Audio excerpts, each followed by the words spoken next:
ദാഹം, ഒരുക്കം, തുറവി. ഒരു തേഴ്സ്റ്റ് ഉണ്ടാവണം, അതിനു വേണ്ടി ഒരുങ്ങണം. എന്നിട്ട് വല്ലതും തരുമ്പോൾ തുറന്ന് വയ്ക്കണം. തുറവി.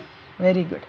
അപ്പോൾ ഇതിനനുസരിച്ചാണ് പലരും സ്വീകരിക്കുന്നതും സ്വീകരിക്കാതിരിക്കുന്നതും, കുറച്ച് സ്വീകരിക്കുന്നതും കൂടുതൽ സ്വീകരിക്കുന്നതും.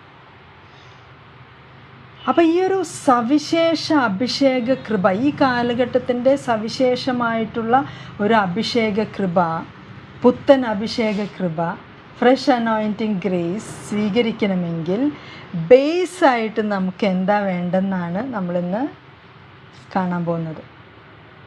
പഴയ നിയമത്തിൽ മോശയുടെ കയ്യിൽ ഏൽപ്പിച്ച 10 കൽപ്പനകളിൽ ആദ്യത്തെ 3 കൽപ്പനകളാണ് ഈ ഒരു അടിത്തറയായിട്ട് വർത്തിക്കുന്നത്. അതിൽ 3-ാമത്തെ കൽപ്പനയാണ് നമ്മൾ ഇന്ന് ഡിസ്കസ് ചെയ്യാൻ പോകുന്നത്.